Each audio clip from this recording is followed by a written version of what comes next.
विकसित भारत के लिए हमारी एकता, देश की अखंडता, वो भी बहुत जरूरी है। समाज को जाति में, धर्म में, भाषा में, ऊंच और नीच में, स्त्री और पुरुष में, गांव और शहर में न जाने किस प्रकार से टुकड़े टुकड़े टुकड़े में बांटने की साजिश चल रही है। बड़े लक्ष्य कठोर तप से हासिल होते हैं। हम लगातार कहते हैं कि विकसित भारत बनने की पहली शर्त है हमें आत्मनिर्भर भारत बनाना। अब आत्मनिर्भर भारत बनाने के लिए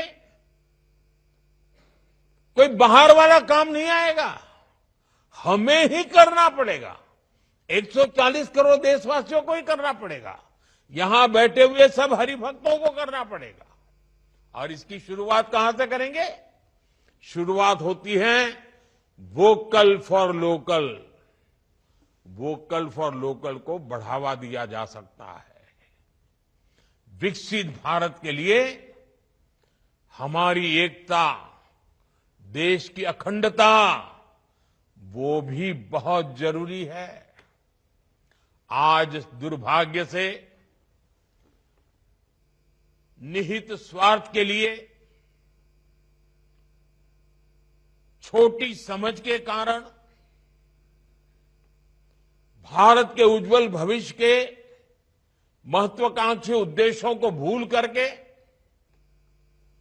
कुछ लोग समाज को जाति में, धर्म में, भाषा में, ऊंच और नीच में, स्त्री और पुरुष में, गांव और शहर में न जाने किस प्रकार से टुकड़े टुकड़े टुकड़े में बांटने की साजिश चल रही है।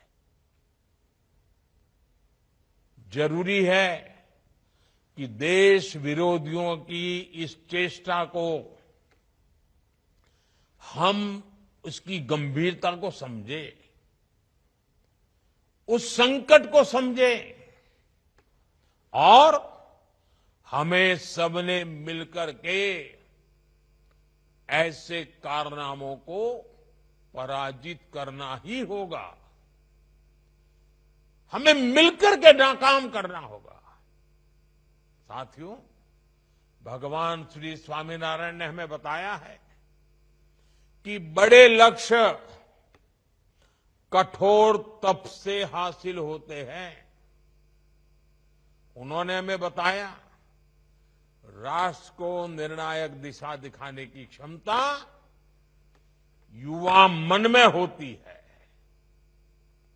उन्होंने हमें सिखाया कि युवा राष्ट्र का निर्माण कर सकते हैं और करेंगे।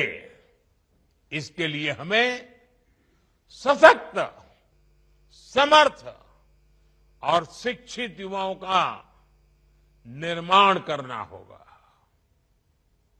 विकसित भारत के लिए हमारे युवा सशक्त होने चाहिए। स्किल्ड युवा हमारी सबसे बड़ी ताकत बनेंगे।